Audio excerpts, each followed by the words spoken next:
I like to welcome and introduce Will Ruddick to you, who is joining us from Kenya in Africa. Though you are so far away, Will, Moneta has followed your activities for many years. In fact, it was Margaret Kennedy who called my attention to you and the founding of Bangla Pesa, a community currency, around 2013. You grew up in the United States and studied high energy physics at the University of Boulder in Colorado. In 2008, you originally came to Kenya with a Peace Corps and later studied developmental economics at the University of Cape Town. You are a consultant and founded the NGO Grassroots Economics Foundation in 2009. And a few months ago, I was very happy to find out that you are writing a new book, a book on grassroots economics, a field guide. I would like to know, why did you write this book? And thanks for having me. Yeah, wonderful to be here. And big shout out to Margaret Kennedy. And I really enjoyed talking with her years back. And I'm glad Moneta's still going. And yeah, the book for me was really just a kind of journaling where we've gotten to so far. And I felt like we had reached a big inflection point, kind of moving from community currencies into more broader resource coordination techniques. And so it was kind of just to explain what we do in the field here and also kind of pull out some very fundamental protocols that we've been learning from a lot of indigenous ancient practices here. And so just kind of put that into a very short, it's only around 100-page book, so you guys can consume it quite quickly.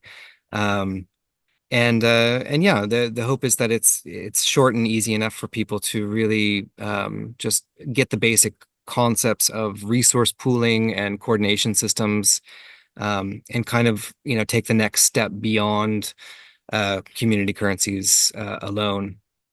Yeah. It is such a big effort to write a book. Could you please share your slides on the book with us? Yeah, yeah.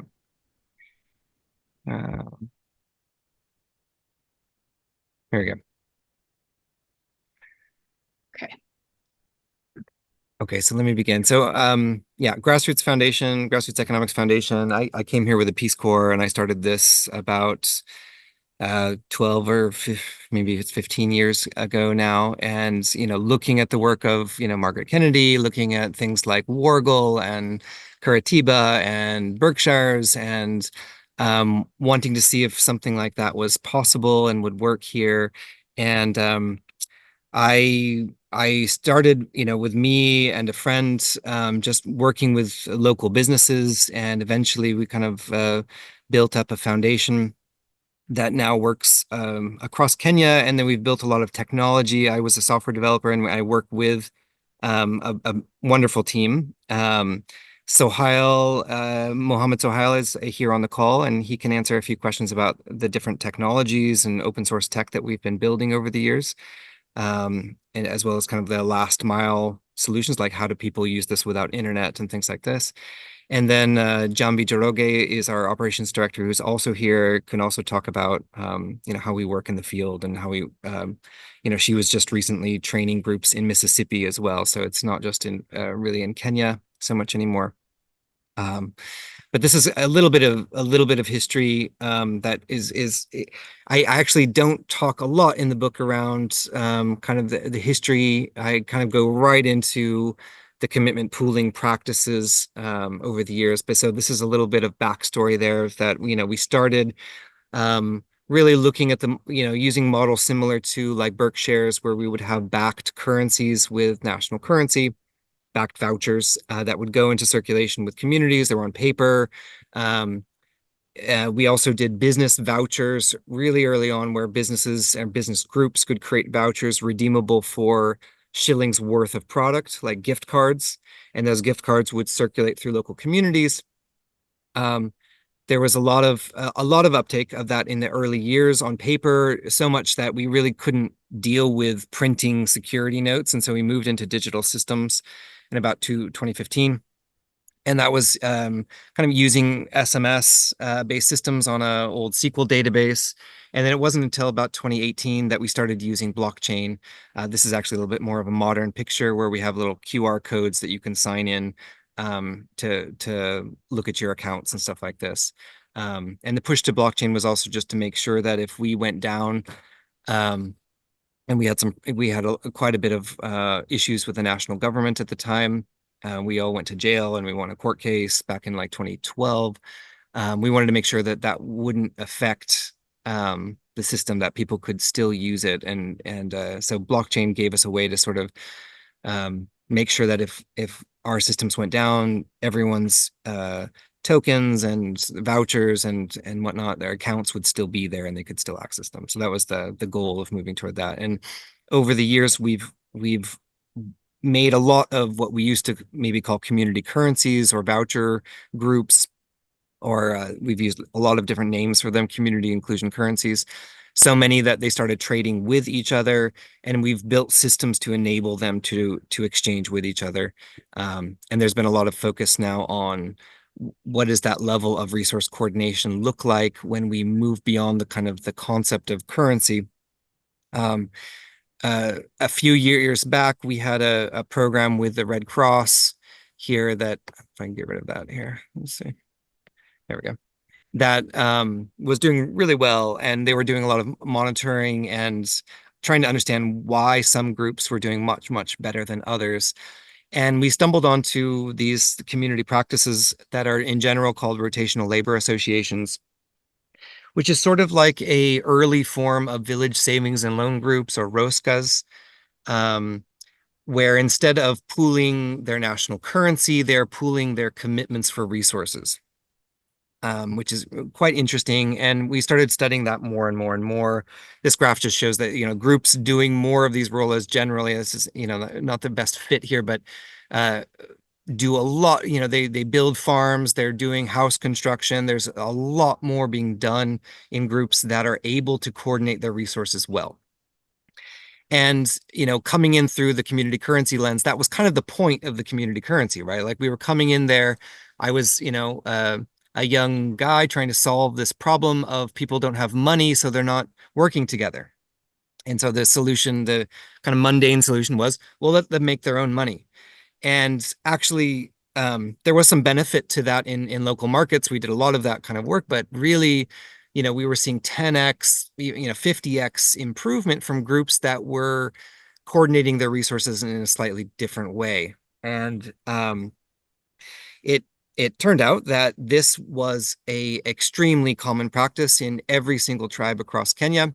Seems to be every tribe, indigenous community across the entire planet. So I was very surprised to find this out. I didn't, reading things like Mouse and things about gift economies and whatnot, I really didn't understand the nuance that was there in terms of resource coordination systems. A lot of the, early authors on these types of practices would call them things like gift economies, and really kind of gloss over the accounting, the reciprocity, the limits of reciprocity. And so to really dig into those, it's been really beautiful over the last few years. And it's really just kind of opened up our eyes to different types of resource coordination practices that are sort of beyond the monetary box somehow. I mean, we can try to put them within a monetary box, but it kind of doesn't really help to do so.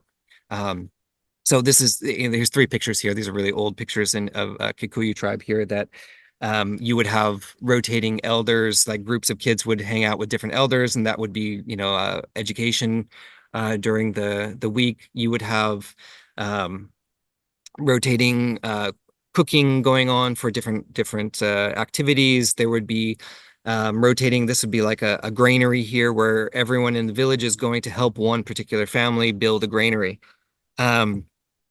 We can sort of, we're a lot of the effort in the book, and you'll see diagrams like this in the book, is just to pull these practices into protocol. and what are the functions going on here in these systems. And essentially you imagine like this gourd here, there's a lot of mythology around gourds in Kenya and Africa, around them sort of like holding the endowment of the community. They hold the space of goodwill, you would say, right? So this gourd here, kind of, you can imagine it just representing right now the memory of the people in the village, right? So it's their collective ledger, right? It's the memory that all of them had committed to a few days worth of work for this season.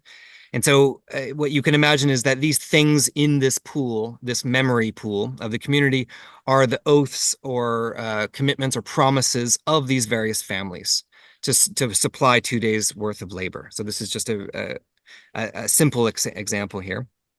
So within this pool, everyone knows that as a community, they can pull from this. So imagine this is like a fund, okay? And everyone has deposited a bit in the fund, and everyone can take loans out of the fund as well, right? And what they do is when they want to take a loan out, this family here wants to take a loan out because they want everyone to help them build a hut. So they're going to put in a little bit more collateral, a little bit more commitment into the community, right? They've given their oath to the community that they're going to help more, and they're currently now in debt to the community. And what they do is they put that in there, and basically they pull out the commitments of the other members of the community. So these guys have fulfilled their commitments, right? So they have less commitments in this basket, and this family's in debt. These families are in credit, right?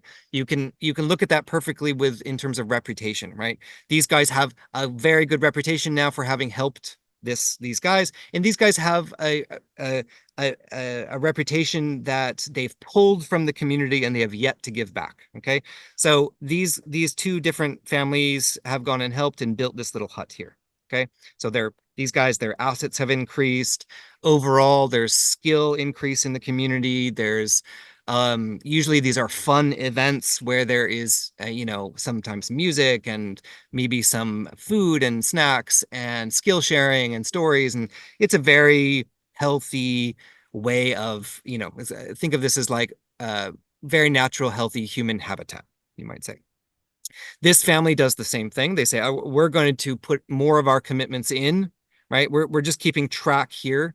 The gourd is keeping track. This could be just community memory, keeping track that they've now committed to help others in the future. And they've pulled out the commitments of these other families, right? So this family one here is less in debt than they were before. They fulfilled some of their promise by doing a day's worth of labor. And so as this family's in, has a lot of credit and no debt anymore in the community.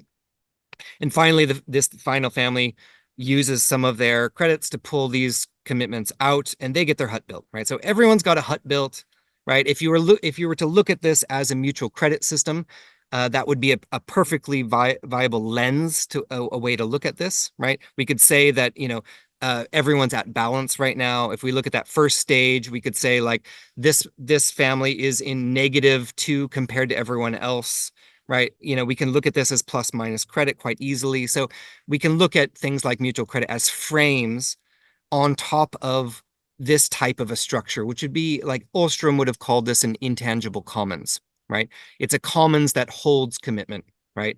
And there's management needing to be done to hold this commons to make sure it's actually a viable system.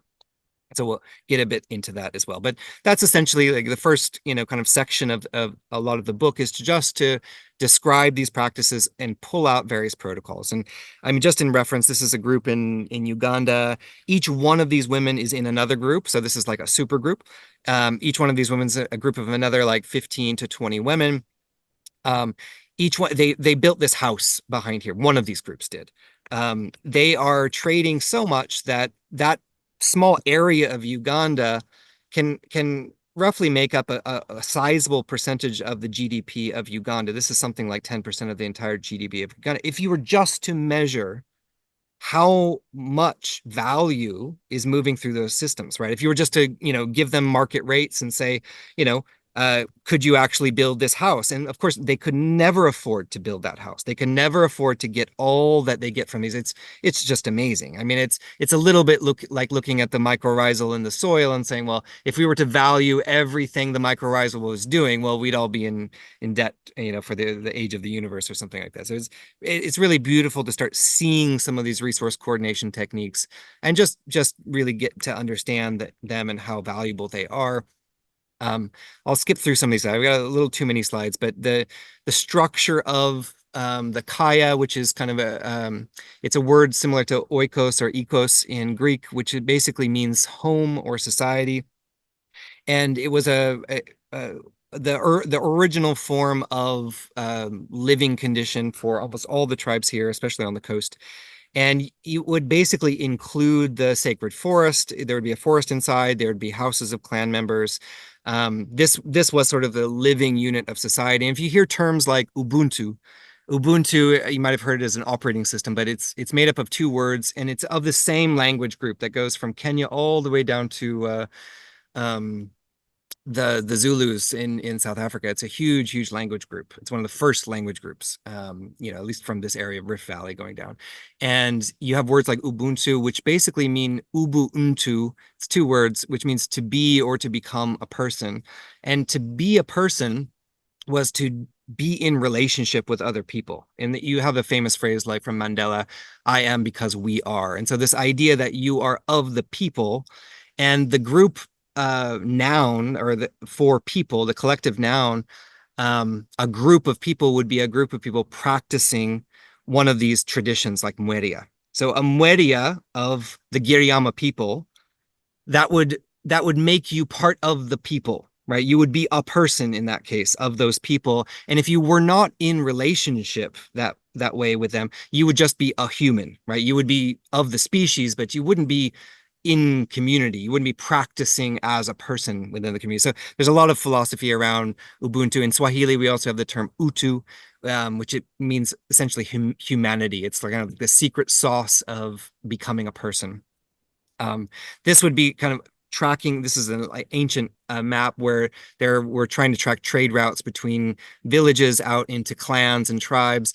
And you would get all these kind of emergent structures of overlapping networks. And these overlapping networks would have people that were in one resource coordination group, but then also in others. And that they would be the bridges through those groups. I'm gonna move through some of these a little bit fast because I know we don't have a lot of time. This is just a nice formulation that I like. You can imagine this is sort of like an arrow, like a bow and arrow. So here's your arrow here. When someone makes a commitment in a community, that commitment can be expressed in many different ways. We kind of have schemas for how to express forms of promises and commitments and intention. If it's accepted by the community, right? If I say I'm making a commitment to deliver tomatoes, and let's say the community buys that from me, okay? And so they've given me money. Well, they're in credit right now. Like they have, the expectation for tomatoes to be delivered, and I'm in debt to them. That those two things collapse when there's an actual fulfillment of a commitment. And what you're building here is trust in that frame. And so this is another way of looking at credit and debt, or even mutual credit, from the perspective of acceptance and pooling and agreement around commitments. So this is just some stuff that's been helpful for me, and you'll see some of it in the book. There's a lot of formulation around this stuff to just kind of understand credit and debt situations with exchange and redemption. What does it look like when we're dealing with these types of structures? The basic kind of 4 elements of like the core protocols that we've been trying to pull out of these systems are around curation of valuable commitments for resources, right? So in this case, we say, okay, we've got commitments from these different people. These commitments can be denominated in many different ways. We can have time-based commitments. You can have national currency-based commitments. You can have quantity-based commitments, like numbers of apples, in which case you need a relative valuation of these. You can imagine this is kind of like a price list. You would say, if someone's going to bring to one of these traditions a bundle of sticks, another person is going to be working for the entire day, how do we compare those two things in value? And there's lots of ancient units of account around valuation, in terms of time valuation, energy evaluation, scarcity, looking at size of quantity, like there was standardization around gourds and stuff like that. So you need to essentially value these things relatively to each other, right? And then you need to also limit what goes into this pool and what can come out of the pool too. So in our example with the woman, the first family getting a new hut built for them or a new granary, well, if they were to pull on all the resources of the community and then they never actually reciprocate over time, well, what does that limit look like and what happens in those limits? And so like, a typical story we'll hear from people in the communities here where we live is that they would put a stick on her land after a season if she hasn't helped anyone in return, if she's in debt to the community, and that was a special kind of stick. And if they saw that stick, no one was to be helping them until they repaid their debt. And they could do that in many ways. Forgiveness was an option in some cases, but generally it would be a feast with like a goat and a chicken, and sometimes doing double labor on other people's farms. So all kinds of graduated sanctions. If those didn't work, there would be expulsion, like you're no longer invited into this commons. You can go make your own. Worst case scenario, someone would be said, you're not a person anymore within this community. You need to go find another if you're not going to reciprocate. So there's a lot of systems around councils of elders, and there's quite a bit of that in the book in terms of stewardship as well. This is just to express the idea of overlapping commitment. So these things don't scale, right? Like you don't scale a resource pool of trusted people by itself. You just say, well, I trust those people. It's a little bit like Dunbar's number, like how many people can you really know and trust? There's a cost to expanding that trust pool. And so instead of thinking about these networks or like as expanding, massively, you have overlap where one commitment is in multiple pools, which means that if C's are allowed in this pool, maybe those are the carrots or something like this, commitments for carrots, and they're also in this pool. So if I have this token here, this commitment, I could put it into the pool. I could pull out carrots. I could put it into this pool, and I could pull out bananas, right? So in other words, this might be one grandmother that is has family and commitments and reputation in multiple communities, right? She would be the carrier of the value and trust, and reputation through those communities. And we can see sort of network scaling from, village to clan structure, in that way. So the second half of the book, let me double check how much time I've got here. Okay, we're close to time, so I'll skim through this. Is really about like, well, practically how do we understand and use this stuff operationally. And I'm going to skim through this a lot because there's a lot around just kind of my understanding of monetary systems and money, where when we first went into these communities, we were very focused on explaining to them that money was something that they could make themselves. And really the history around the introduction of money for them was slavery and wage slavery, and eventually, forced taxation. And, they know very well what the tradition of money is to them. And often I found myself at odds trying to create innovation around money when actually there's all kinds of other resource coordination systems, and really understanding what I would have called money in the past as a form of commitment. It might not be, like in the case of the state, it might not be a great commitment, and maybe it doesn't really hold much promise at all, like a lot of blockchain tokens or Bitcoin. It's not clear what the promise or what the intention or offering really is, and sometimes there is none, and sometimes it's actually quite negative. So anyways, I'm going to skim that for now. Maybe come back to it later. But a lot of our work is first working on what we call visionary process. So that's this last diagram here. So we do a lot of work with individuals and communities around just drawing and listening to what it is that they want, right? What what kind of gaps do they have? Where would they like to see their household in a year? And then we do a lot of pairing when we have community groups together around neighbors, around coming up with common vision, right? And literally doing a lot of drawing work. And that's just, to get to make sure that there's a real tangible um, tension in a way where they can see, where is it that they're trying to get to within a certain time period. And then we do a lot of mapping around current reality, like where are you in terms of your assets or resources in community? Where are you socially? What groups do you belong to? What skills do you have? What kind of voice do you have in the community? What are the situation with natural assets or the environment around you, infrastructure, and different forms of commitments or debts that people are holding? So can we map that all out? We do a lot of mapping exercises with community groups, a lot of kind of understanding how people need and want various things from each other so they can see their own abundance, right? So there's a lot of that. And then there's a tension between these two things. So there's a tension between their current reality, where they want to go.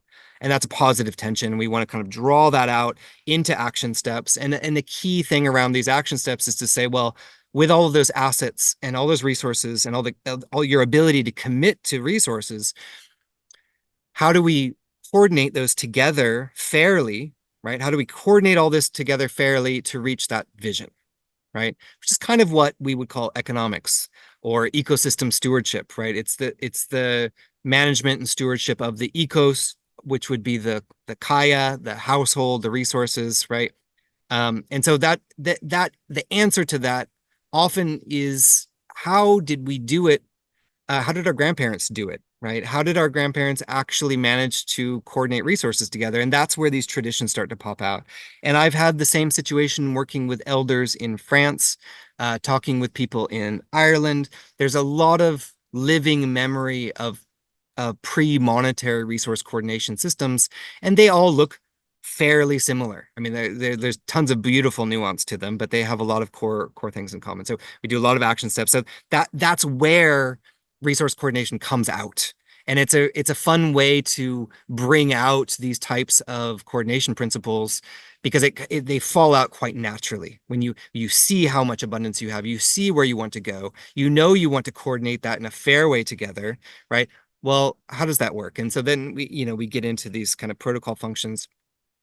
Um, just a tidbit on technology, and Sohail and Jambi are here to talk more about kind of how we work with community groups. But we do a lot of work on USSD and SMS systems, so they don't need internet to do this stuff.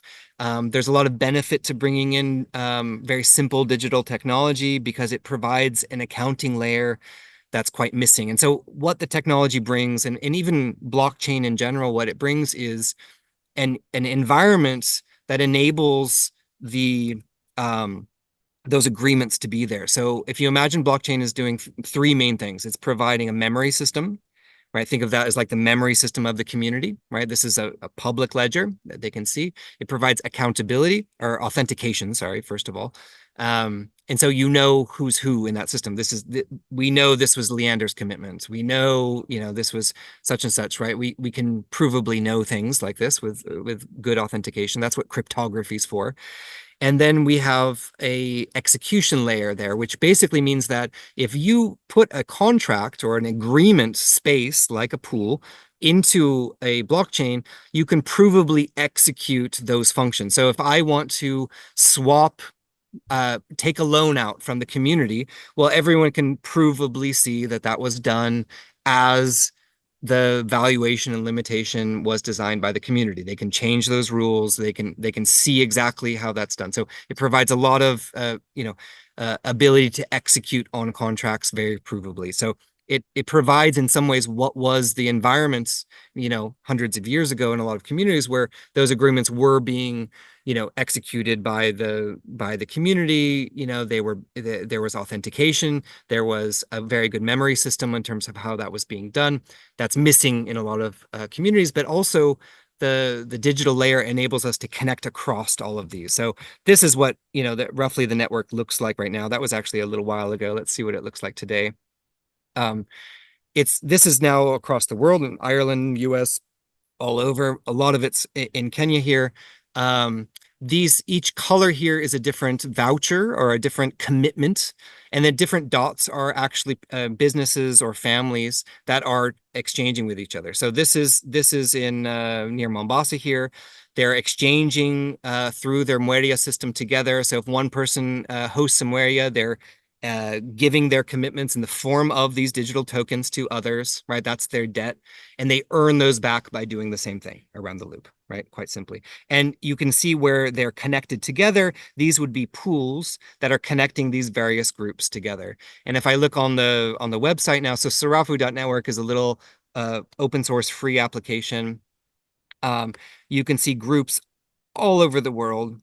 I mean, even just in the last few months, we've been doing a lot of work in Mississippi recently. Brazil are starting to use this system. The system is again based around pools. Anyone can go on here and create commitments. Think of these like gift cards, if you will, right? People can make commitments for all kinds of things. If I look at this, this is one particular pool. This is non-custodial, which means that when you create something here, you own it. It's on the blockchain. This is just an interface. People can create reports for what they're doing with their various commitments.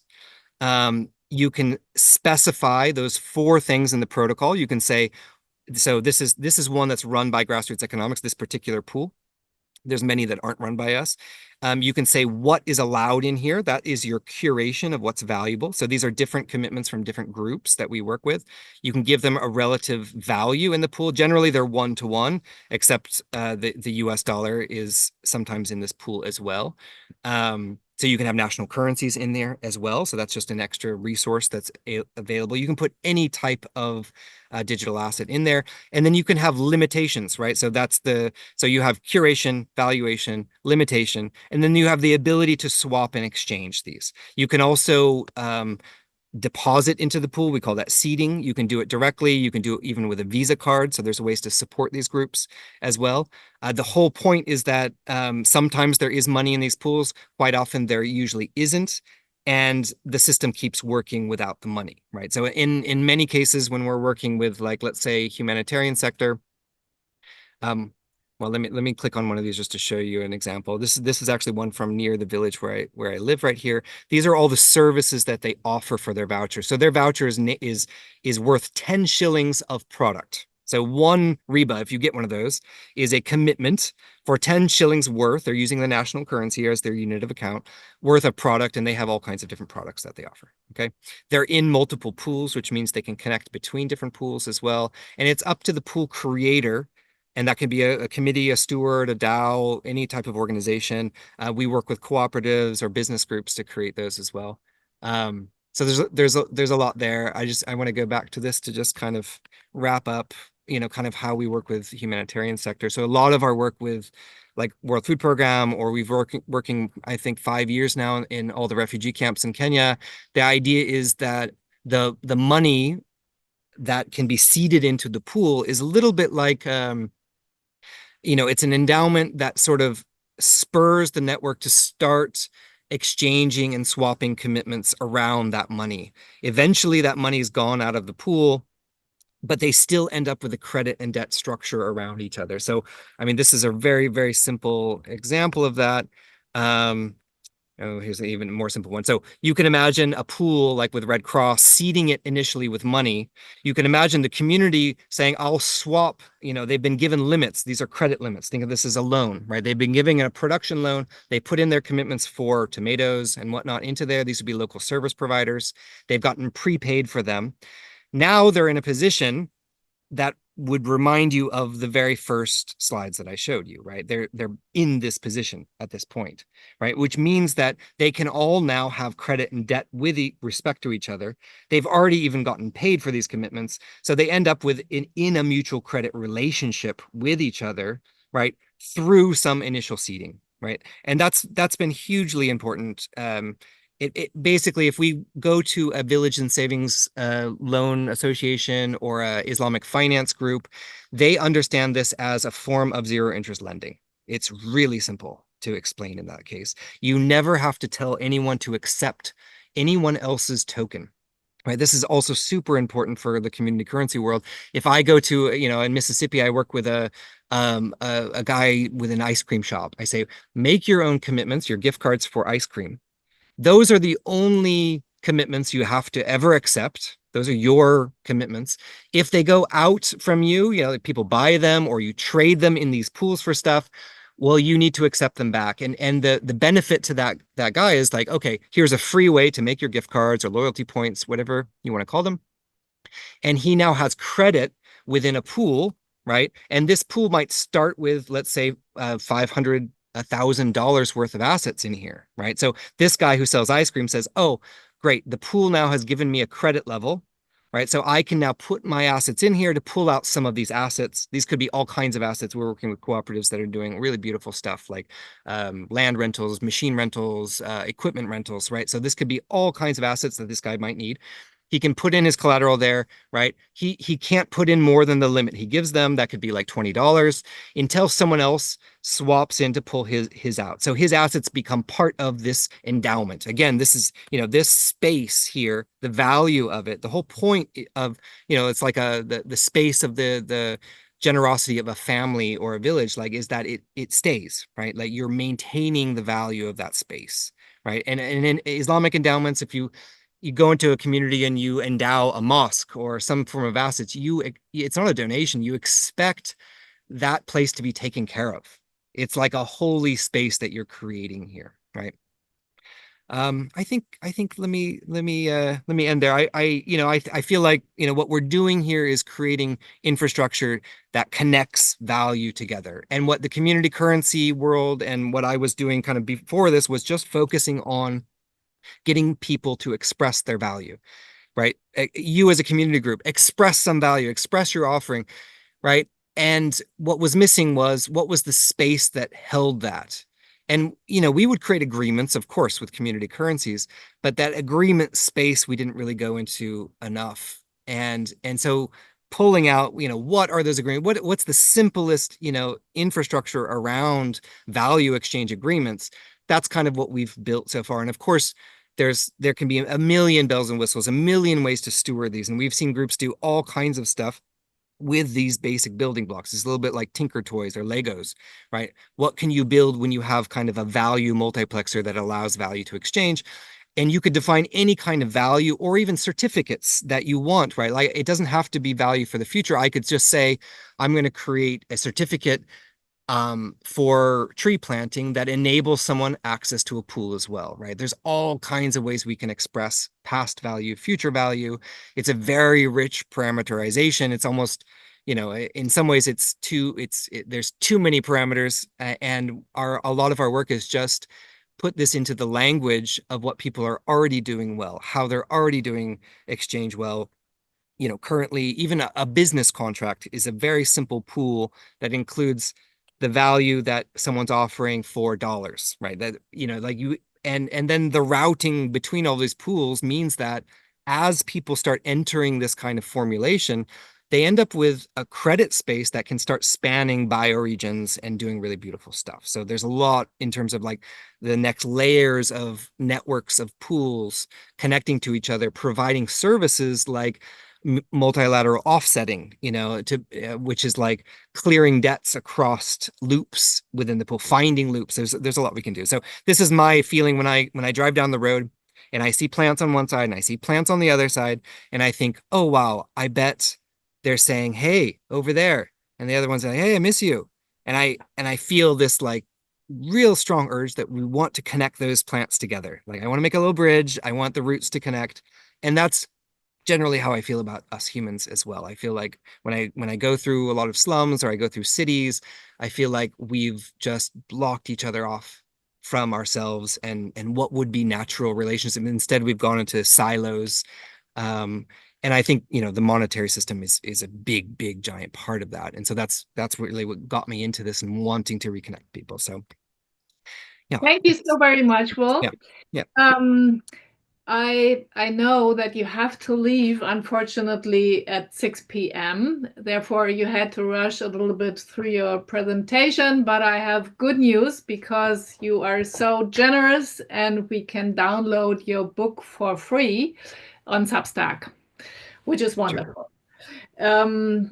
And well, I would like to come to know a little bit more about you and your motivation. Why do you do this work? Yeah, I mean, I think that's just it. There's a feeling like, when you hear a really good piano song and you're like, oh, well, I don't have perfect pitch, but I can tell when something's in harmony and tune. And I can certainly tell when something's off. You can tell when the piano's out of tune. That feeling that the piano's out of tune socially has been there my whole life. And hearing it around money, that's where I hear the least tuning going on. It's really dissident to me. And so this, there's a smell, there's a sense, there's a feeling for what does harmony look like. And to me, leaving the US was really important for me because I feel like I couldn't feel it there. I couldn't find it. And to me, that being here was that. And now that I have a better sense for it, my ear has gotten better for harmony. I feel like that's where these protocols, that's where this kind of is coming out. And I'm starting to now, do the reverse Peace Corps and go back to the US, and it seems like they need it a lot right now and different places. Yeah. And also note we've got Mohammed Sohail and Jambi, who are both the real experts. I'm Jambi on the ground in terms of working with communities, including Mississippi, and Sohail in terms of the technology. I mean, real genius, both of them very geniuses in their own way. Yeah, please be so kind and introduce Jambi and Yeah. Mohammed because they will stay here for more questions after 6 p.m. Hi everyone, my name is Jambin Joroge, Operations Director, Grassroots Economics Foundation. I'm based in Kilifi, Kenya. I'm so happy to be here to meet you all. Yeah, we are happy that you are there and have a little bit more time than Will does. Yeah. Okay. Hi everyone, can you guys hear me? Yep. Yeah, I'm Mohammed Sohail. I lead all the technical stuff here at GRASSROOTS Economics, and mostly, do some research around the whole blockchain stack and implement all the protocols, make sure all the protocols implemented as per how we define them. There's a lot of work now on different decentralized kind of approaches and tech sovereignty as well, and that's been a huge part of what we do. And blockchain's not the end of the story. It's really just think of the blockchain as, for me, it's one layer of consensus, and it's a particular layer of consensus. Don't think of it as decentralized. It's actually just a bunch of 60 servers running one particular set of consensus on these things. And so there's a whole bunch of technical work around making sure that like Sarafu.network isn't the only interface. So there's a lot there. I see Eric's got his hand up. Yes, and Jens Martignoni had the first question. Yeah, thank you very much, Will. For me, it's really a very nice and important movement in the community currency area to go back to the real economic happenings and come away from this monetary thinking, from these coin based ideas. And I think it's really also for me a great work you do, and I'm happy to hear that it's progressing. So it's not really a question; it's just a comment. So thanks. Thanks, Jens. And Eric has a question. Thank you. Just a short question. The time is not much. Within the, let's call it the current economy, speculative bubbles build very often through all the different market interactions and what have you. Within your grassroots economics world, how do you deal with and/or, if ever, experience speculative bubbles? In other words, a speculative bubble is when real value and gambling basically is two opposing forces.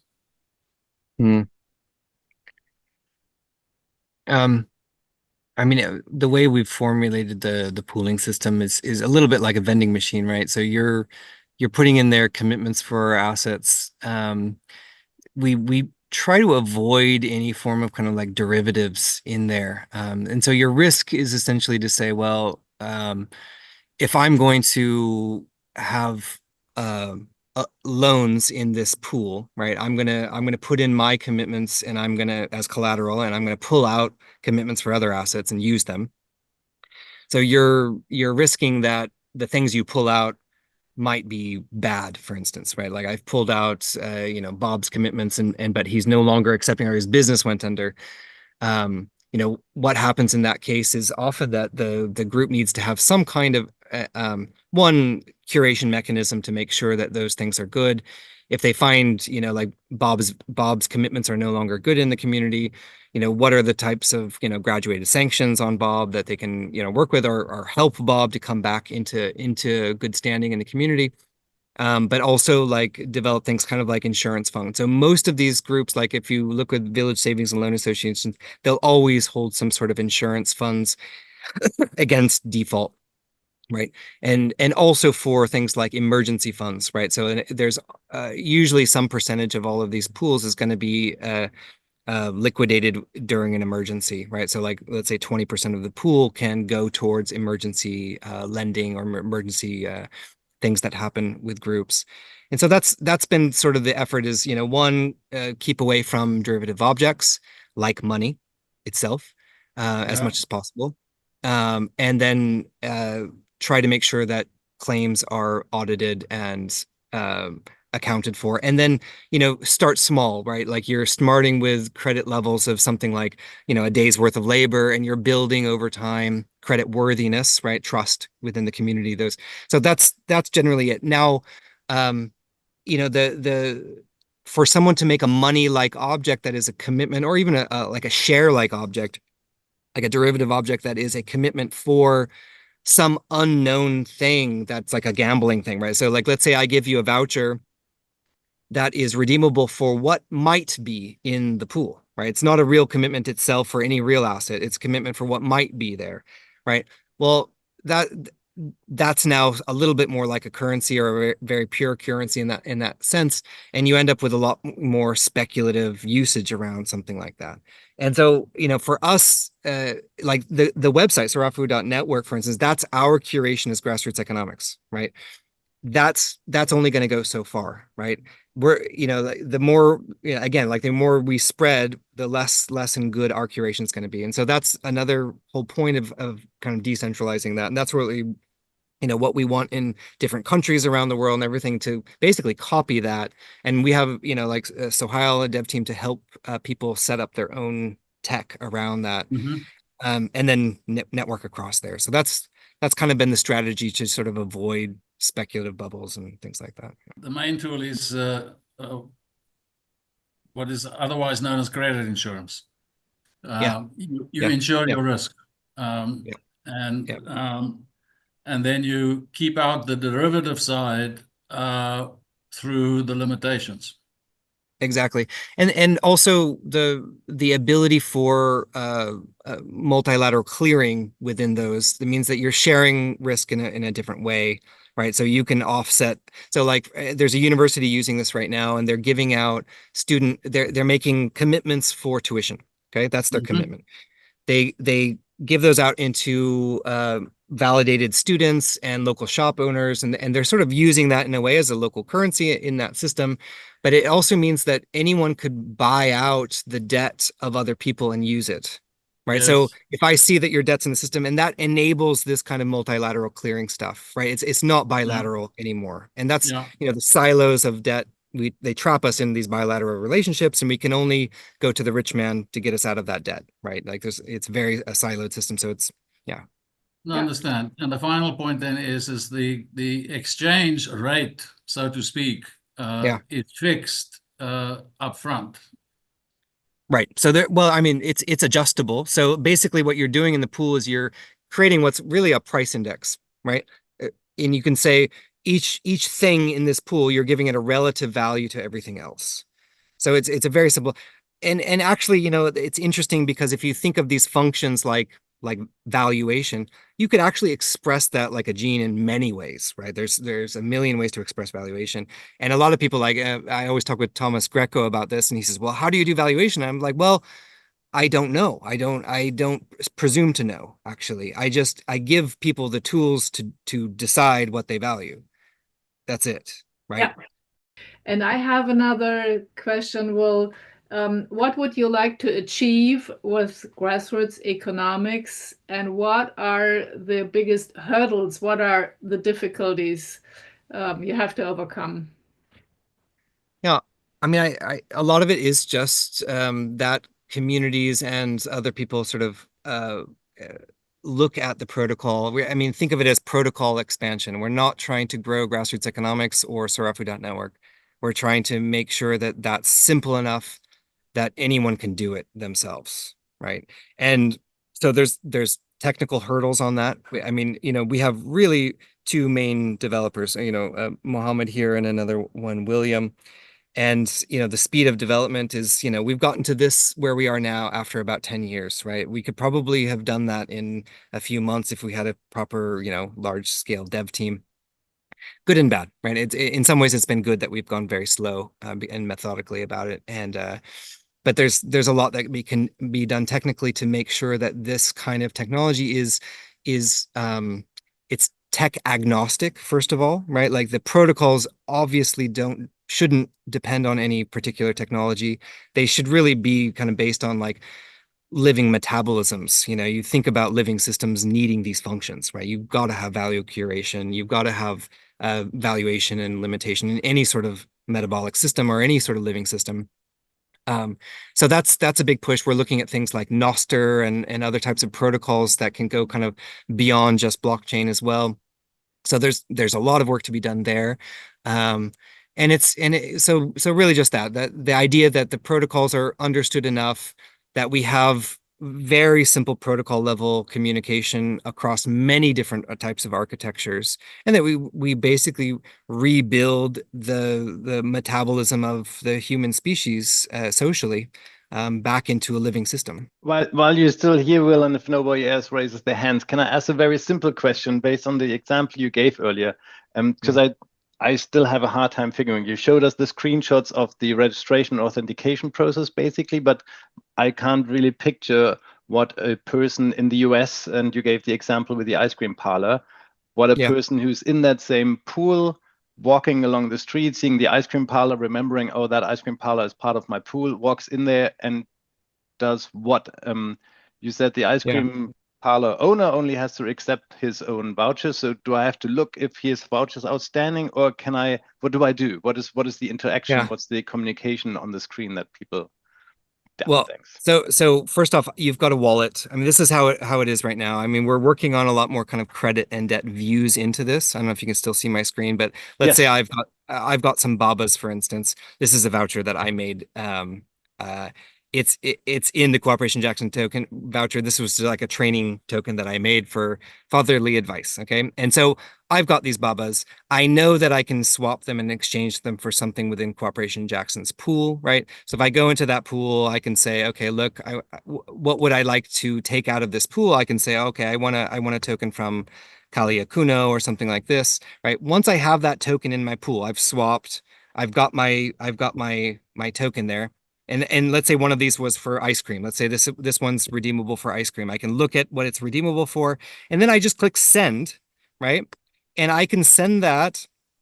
Sorry, these little menus get in the way. I can send that to him by a short code, right? So like the owner of this or the ice cream shop would have a short code like Chiman, right? They would register that, and that would be there. So I could send to them by that. So like at a typical shop, it would just show like either a till number or a short alias. And that's what you would send to. There's quite a few different ways to send to someone. You could also scan a QR code, right? So if there's a QR code at that shop, you can also use RFID chips, right? So basically you go into that shop. If you have credit in that shop, you swipe the RFID chip. It would say, how much do you want to send him? And let's say you send him $5 worth of these gift cards to him. That's $5 off your product. So it's just as if you're going into a shop and saying, I want to use my $5 gift card. Is that clear? Yeah, I guess that gift card example makes it more clear. It's not like if you have a generally accepted currency and you just go in and you know you're going to get it, but you have to actually check that you have vouchers of that very individual somehow accessible to you and do that little extra mile. Yeah, exactly. And so ideally in the pooling system, and you would say, let's say I have some Leanders in here. I'd be able to run a search and say, out of all the pools, and maybe there's just one now for Cooperation Jackson, but let's say there's millions of pools eventually. There would be the ability to find a route. I could find a way. Is there any link between my Leanders and him? That's your credit now within the system, right? And so if we can understand credit and debt across a big network of resource pools, that's where we're headed with all of this. And it'll be a lot easier when we get to that stage of just saying, oh, I've got $5 of credit here. You hit send. That's it. You don't touch vouchers unless you really want to, unless you're, want to look at it at that level. But for the most users, they're just going to spend their credit. I should run, but I see one last message from Lucas here, who was just here in Kenya with us. So let me answer him, and then I'll leave you with Mohammed and Jambi. Lucas, are you there? Thank you for being here. It was very interesting, like always. My question would be: you said you were in Jackson, Mississippi, and my question would be: what were your experiences there? I mean, the experience there was just that, we work in urban areas here too, but in that case, they have a level of abundance that is 1,000 to 10,000 times higher materially than in the village here, right? They've got a huge amount of, and a lot of it is stagnant, right? It is yards not being used, it's machinery not being used, it's rooms not being, they have a huge amount of assets, actually. Amazing. And it's, Jambi and I were both there and we're just like, these people are so rich. Oh my gosh. But to be honest, these were what would be considered poor Jacksonville, Mississippi people, right? So, but to us, it was just, like seeing all that abundance was really amazing, and expressing that. So we did, that same process that we described in terms of visionary approach, like what is the common vision there? What are they trying to do over the next year? What are all the assets that they have right now? And start to look at mapping what commitments for those assets could look like, right? Across them individually as the community. They're also doing something like a really, really free market as well. So there's a lot of integration into what they're already doing. And a lot of it's just acknowledging what they're already doing well and accelerating that. And so, that's been a big lesson for me, is like, we don't come in with a solution. It's to acknowledge what they're already doing, help them put that into an articulation and a language that fits into how they could sort of accelerate that. And so they're building a pool right now that hopefully by the end of this year will have something like $500,000 of assets in it, as well as stable coins. They have money as an asset as well. And then they are creating the rules for how people can borrow against those assets, right? Reciprocally. Yeah. So it's going well. I think it'll be a great example in the US, and they're a very cool group. And Kalia Kuno is one of the founders there. Super, super smart guy. And I think, they've got a huge network around the US. So I like to see them being able to quite easily explain other people how to do this stuff. And they never have to mention me or grassroots economics or anything like that. That's the goal. And they even setting up their own tech. Yeah. Thank you. That sounds very nice. Thanks, Lucas. Okay, well, I'm gonna have to leave you guys, but big love to you all, and thank you very much. Thank you so much. Thank you, Will. Read your book and other valuable information. All right, thanks. Bye. Okay, I would like to turn to you, Jambi. We have learned now from Will that trust building is so very important. How big are the communities? How many people can be in one group? Do they have to know each other personally?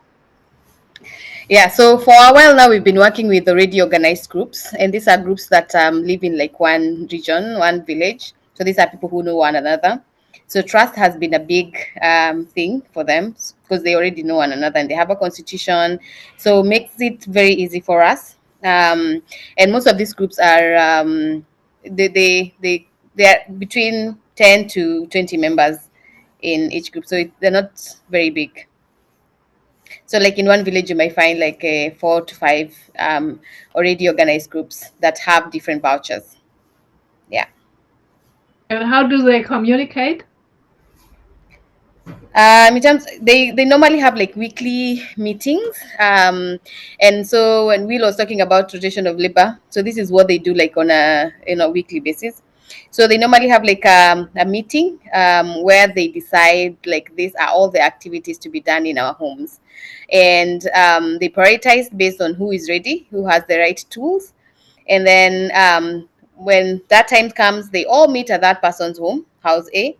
They till that person's land. Next week, they decide the next person's home. So the next week, they will meet the same time and do that task, maybe build a house. Next week, they go to someone else's house.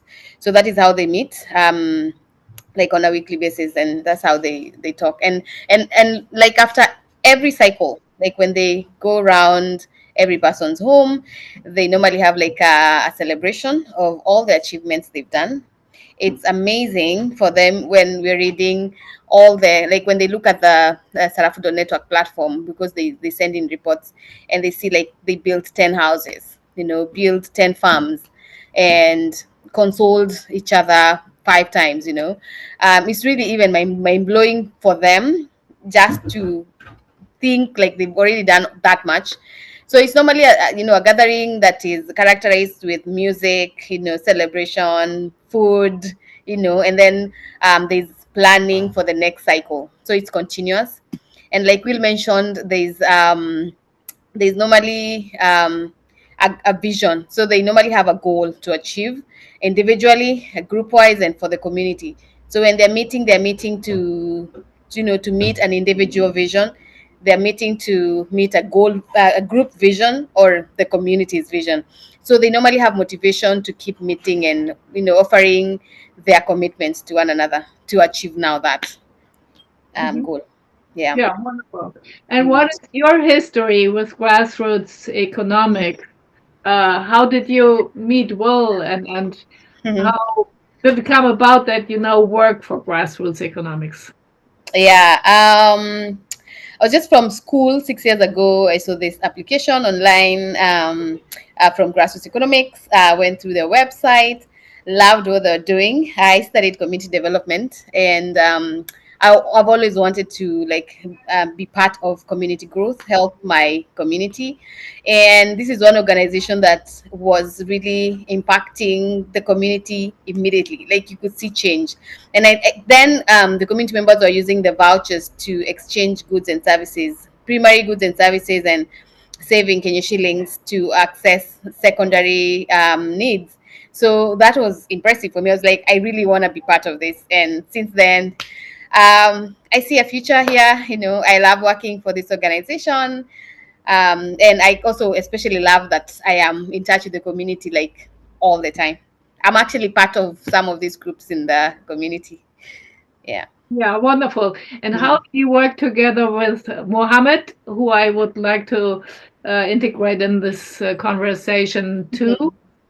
Yeah, Mohammed is one of the pieces that makes all this possible, because I would describe Grassroots Economics Foundation as more of a tech organization, because all this we're doing here is not new. We're just borrowing it from our grandparents and just adding technology. So this is where Mohammed comes in. He's the lead technology officer, and yeah, I'm happy he's here. Yeah. Okay. Then my next question goes to Mohammed. How do you work digitally with the people, and what are the challenges for your work, Mohammed? I'll probably start with challenges. We work on the blockchain technology, specifically Ethereum. Yeah, so the kind of technology that we work with, Ethereum, is kind of complicated in nature. Like it's something new. I would consider it bleeding edge technology, and it's very complex. So understanding it is a challenge because, first of all, you don't have a lot of people who know how it works under the hood. And also explaining the concept of blockchain technology is different, to people. But we still build on it because it's probably the best way to express this protocol. It is the most ideal way, as Will described right now, though our protocol can be expressed in other forms of technology and other ways like Nostr. But right now, we feel like, building on Ethereum is the best way to go around it. Okay. And may I ask you, what is your personal history with grassroots economics, and what are you wishing for, Mohammed? Yeah, I think I joined Grassroots Economics 3 years ago. I was straight out of university as well. I just completed my computer science degree, and I was just, at that time, I was also, I did my bachelor's thesis on blockchain, and I had a deep interest in it, but then there was no one building on top of it. And then I come across Grassroots Economics, who are looking for someone, and it was just a natural match for us. That I'm based in Kenya. They're looking for someone who's based in Kenya who works with this technology, and that's how I got onboarded there. And yeah, since then it's been a great journey. We've gone through 3 iterations of our software, each iteration being better than the previous one, and we're learning a lot.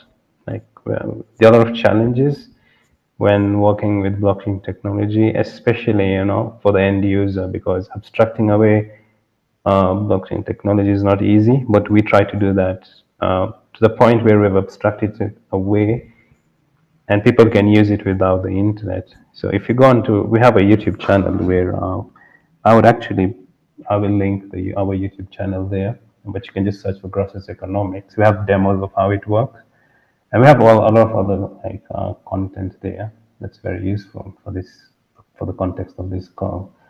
But yeah, it has been a challenge to express or to abstract away the very complex bits of blockchain technology, I think. If I may ask follow up, and I'm not sure if Mohammed or Jambi wants to answer that, but I wonder, do you ever mention blockchain to your users? Like, do they actually wonder what system they're using, or do you only show them step by step what they are to do in every for every case you explain to them, or do you ever go to explain to them why you do it on this platform, or what blockchain is supposed to help you with there, or do they not care?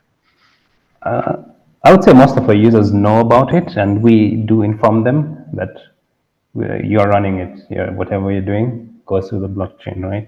And we build on a specific blockchain called Celo. Celo is like, it is an Ethereum-like blockchain, so it's pretty much Ethereum, I would say.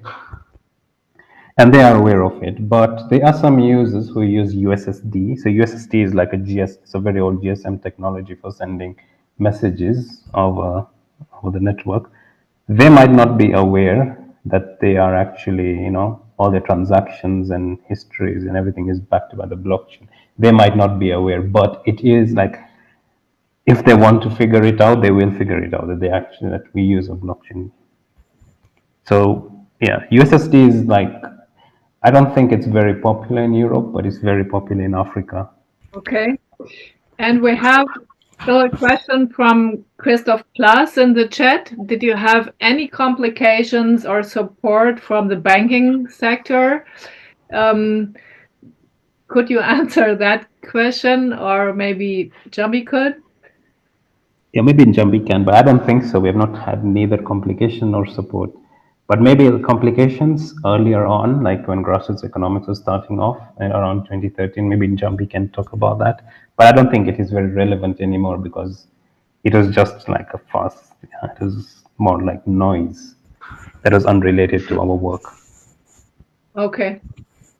Oh yeah, I was gonna say that when Will and the past guys that they started this with, then like Mohammed mentioned, it was not even related to us, but it made us popular. We got so many people wanting to get on board. We've been working with local administration. We've been working with institutions like Red Cross and World Food Program, but we've not really had any challenges from the banking or ICT sectors, or we've not really worked with them, because what we call these are vouchers, just like gift cards, bus tickets, so just like you'd give a loyalty point to someone, the same way. Yeah. Jambi, what are the What is your experience? What is the main learning for communities from grassroots economics? And I'm asking that because if you want to find new communities and interest them, how do you go about? So far, all the communities that we've worked with have shown interest, and if we go to a new community, we are mostly going there with a partner. For instance, World Food Program would come in and choose the eastern part of Kenya and say they would want to work in this region. Then from there, would have other groups coming in from seeing other groups using vouchers and saying that you'd want more groups.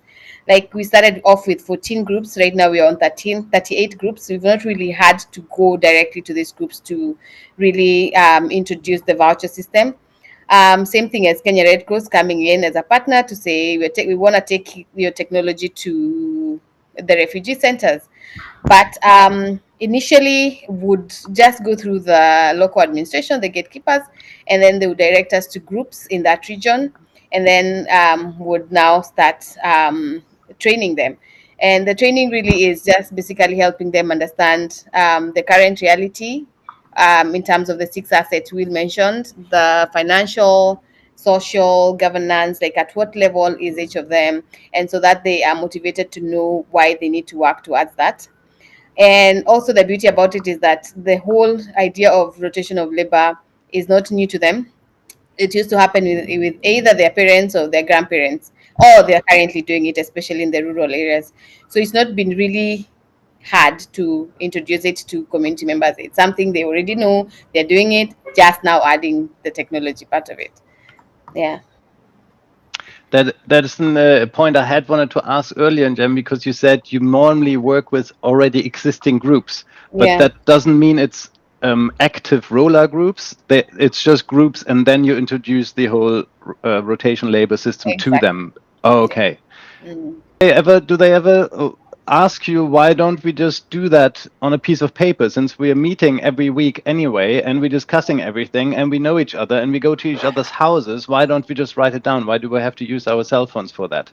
And sorry, to the background to this also, I had wanted to ask Will earlier when he explained the benefits of blockchain in terms of authentication and a memory system and the transactions. You can do that in many other ways. That's not unique to blockchain, and that is a bit of a pet topic to me, always saying, but all these things can happen outside of blockchain too. So do these people ever challenge you and say, can't we just do that on a paper and we don't need to do the whole tech thing? I've not really gotten a group saying that they would prefer to use a piece of paper. And also the beauty about it is that when you're explaining this to them, they're creating their own vouchers backed by what it is that they're offering. These vouchers can also be used to access any other. Like once the vouchers are in the pool, it means that you can access any other offerings that is inside that pool. So not just necessarily holding on to it like that. And of course, when we're talking to like businesses and like shops, they've been writing their debt on a book, but that's about it. But once they're holding on to vouchers, they can move. They can go to someone else. Yeah.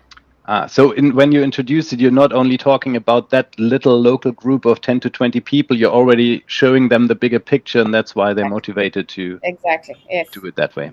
Thanks.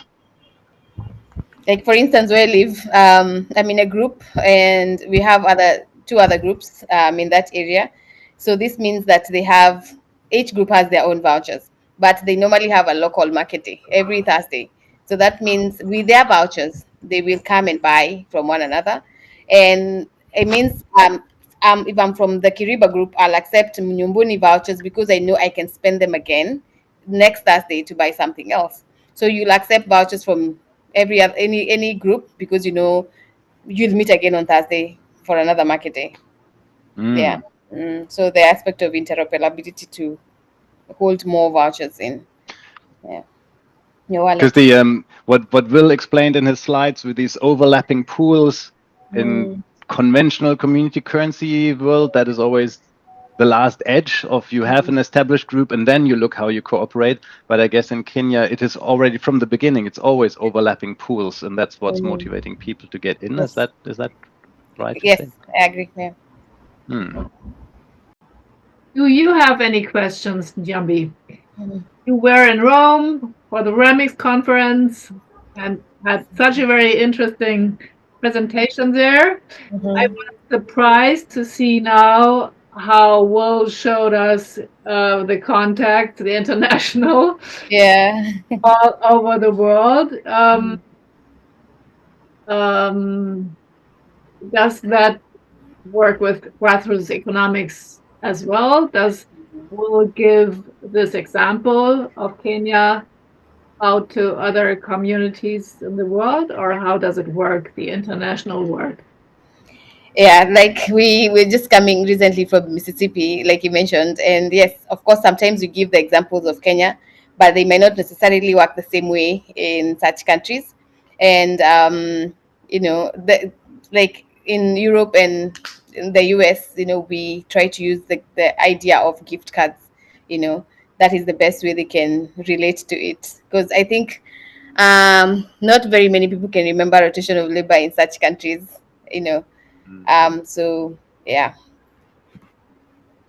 But in Jackson, for example, I know that there's some active time banking groups and other local currency groups. Did you have interaction with them and get a feel how easy it would, or how attractive it would be to them to actually move over to this pooling way of doing things instead of sticking to the time banking, for example? Because in effect, it's very similar from the get-go. But yeah. Actually, wish we had more time in Mississippi. We actually met Corporation Jackson, and we had them. We were there for a whole week, so we actually did an actual training like we normally do with communities here in Kenya. We did a lot of games and practicals, so it was just that one group. So hopefully, maybe in future, we can meet more groups. I know they're there that are doing time banking and they'll be interested. Before we went to Mississippi, we were in Boulder. There was a conference there, and there were so many other groups that were interested. And the some actually started their own, created their own vouchers, and we're still in communication with in terms of setting them up with their own pools. I felt it was very limited. Like, people had very much interest to have us there and, train them. And I think that is something we can always plan to, offer training to more groups in future. And sorry, unless there's somebody else, please interrupt me. But I was wondering, do you know if the old currencies before for commitment pooling that Will had started across Kenya, are they still working, or were they all terminated and it's purely commitment pooling that grassroots economics is now doing? It's still there with some of the groups, especially in the rural areas. Like I mentioned, the market day. That is where we started. We started with, they're not using the paper vouchers. They're still using the USSD and the other vouchers on the web. But the market is still there. They're still using the vouchers to buy and sell goods and services. So the same practice, the same way they used to do it with paper currencies, they're still using the vouchers for that as they are rotating labor. Okay, but they don't have the paper vouchers anymore. No, they don't have anymore. Yeah, we actually took them back and replaced them with the vouchers on blockchain. Yeah. So that was an example of one kind of currency actually being moved over to the commitment pooling system. And were there any issues with that? Like, did people agree to that easily, or were there any apprehensions or worries that they had that it wouldn't quite do for them what it used to do? Yeah, exactly. It took a while before we could get back all the paper vouchers, but eventually it did. We didn't have any challenge getting them. The problem was, someone holding them and you can't really tell because they're paper currencies. But eventually we got them back. Yeah. Yeah, they didn't really have a challenge of like, it's going to be different, because one thing about the groups in here in Kenya is that they're used to mobile money. So it's the same way. They look at it the same way. I'm going to send you money via M-Pesa to buy something. So it's the same way I'm sending you my vouchers to get something. So you're paying someone for coming to work at my home. Yeah. Stick your hand up if somebody else wants to ask something else. I'll take this opportunity. Maybe Mohammed, sorry, Alex, go ahead. Hello, good evening, everybody. I was now wondering, do you have any issues with taxes? Or if yes, what kind of issues could it be? I think Will talks about this in his last week's blog post on his Substack, but generally no, because this is not treated as a form of taxable income. But I will link the specific blog post where he talks about it, and then I think you'll get more context from that. And I do see Christoph Plus ask in the chat, is there any present or future interoperability or compensation chamber between Sarafu network values with any other currency information system? So are there, similar to how you moved the old grassroots economics currencies over, are there any talks with other currency systems or other blockchain systems or something to merge them or to have interoperability? With other commons, probably yes. I mean, we have talked about this. I don't know whether you guys might know Matthew Slatter. I think he's working on he has his own system as well. Yeah, Christoph knows him also, so that might be where his question came from. Yes, I mean, that is something we hope we can achieve, but right now we don't really have a defined specification or standard for interoperability, right? So until like we come together as a group, form a standard, then I think that can be a reality. But as of right now, there's not really any standard out there for such a thing, at least not to my knowledge. But I really hope, such a thing happens. So it is only 2 minutes to go, but unless, Katrin, one more question, or do you want to make a nicer wrap up so we don't have to hurry in the end? No, one more question is okay. And I hope it's a quick one, but Mohammed, Will showed us the screenshot of how it works when you want to pay, and then you look if you have the right vouchers and everything. Is that the same kind of flow for people who use the USSD system, or is it a lot more simple and you have to know already that you can pay at a certain shop or for some other members, or is the flow there similar? So the USSD flow is modeled after M-Pesa, which is a very old USSD system here in Kenya. It was started in 2008, probably earlier than that. And a lot of people are already familiar with it, so we modeled it after that. So yeah, the barrier to entry is very low. Like everyone who just fires up our USSD code, they immediately know their way around it. And yeah, I think it's fairly easy. And a lot of the shops... But first they still have to check which kind of vouchers are accessible to them that the shop where they are now might accept. Okay, so they do that in a scroll through menu or something. Yes, so the shop will have a play card which will be written "we accept," and then there's the voucher code. So like it's like a 4-digit like alphanumeric. Yeah, it can be SRF or it can be Lusobe, and then there'll be a phone number down there. So the user would go to the shop, see the play card there, and then he would just go into the menu, click on send, key in that phone number that is shown there, and then he can send it. But obviously he has to select that voucher beforehand. So we do have a menu where the user can change the voucher that they have. And our plan is slowly to introduce the poll, because the polling concept is fairly new. So we need to abstract it in a way that it can fit on those small screens in a textual representation only. So that's our next challenge. I think we have some designs around it, and we are planning to do an implementation by the end of August. We should have something around the credit and debit view. So thank you very much for all this insightful information. Lots of success with your work and with grassroots economics, of course. Thank you very much, and bye-bye to everybody.